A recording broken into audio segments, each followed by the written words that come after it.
Vladimir Putin is questioning whether U.S. members of Congress are normal. Speaking during his 4-hour annual presser, the Russian president railed against U.S. lawmakers for putting his country on the same shelf as North Korea and Iran, while at the same time demanding President Trump work with Russia to rein in those same countries' nuclear ambitions. Joining me now, Forbes media chairman and editor-in-chief, Steve Forbes. Steve, great to have you here. Good to be here. I love the question from Putin. Are those people in Congress normal? And if he's listening, I would just like to assure him they are definitely not normal. Do you have a minority view on that? No, but I don't know how many members of his Duma are normal either. Well, yeah, but we don't know them, and they are not they're not nearly as relevant as our folks are. This is encouraging. We're sitting here on a Friday night. Everything is moving forward. The text of the bill is coming out. We're moving forward for a Tuesday, perhaps Tuesday morning vote. This is good stuff. A month ago, this bill was looking pretty bad, both for passage and for the stuff in it. It's not perfect, but they've cleaned a lot of the stuff up on the business side. The rates they're putting in on the personal side are far better than they were 2 or 3 weeks ago. So, yeah, you can smile. And the president can smile. And I noticed, looking at some faces in the Republican Party of an establishment stripe, they're a little upset because this president appears to be about to get what he needed to produce a foundation for a strong performance through the next 3 years of his first term. Well, this tax cut hopefully will be the first of many to come, especially after next year's elections if the Republicans do well. And so in terms of the economy, if we get this up to 3.5%, 4% next year, which is a good chance we will, easily, suddenly when prosperity is there, people get less hyper. Yeah, I would like to say, Steve, I agree with you that they will, or are likely to. You would think they would. But look what's happened here. In the midst of all of this, President Trump has delivered on 3% plus economic growth, a 4% unemployment rate, the highest level of consumer confidence and investor confidence, and the all-time blockbuster first year for any president in the market.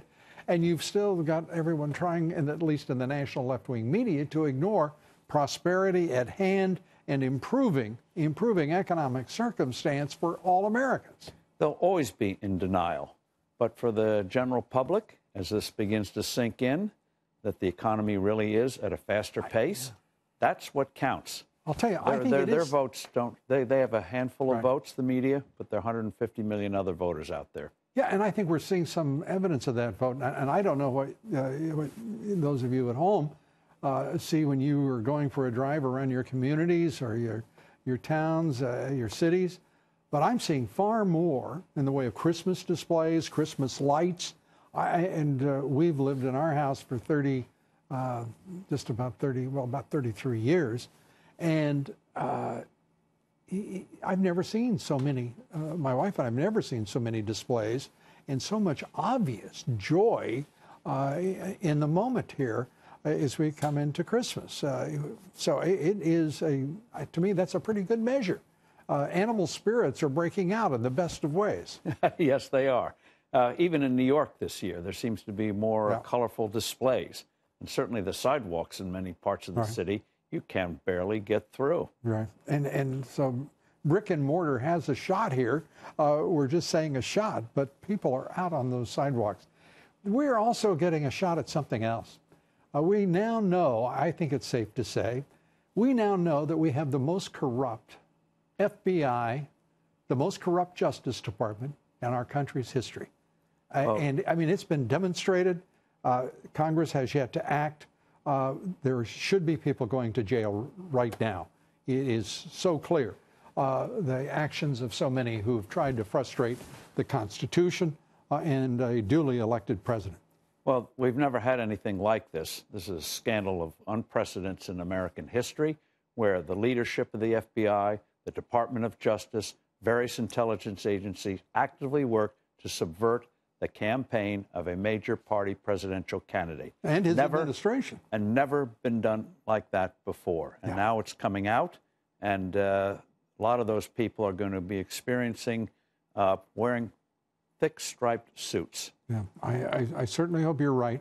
It is interesting to hear the legal establishments now trying to tamp things down a bit, trying to say, we don't prosecute the previous administration, which is the same thing as saying that there are two sets of laws, rules, and expectations and tradition, one for the wealthy and the powerful and the one for the rest of us.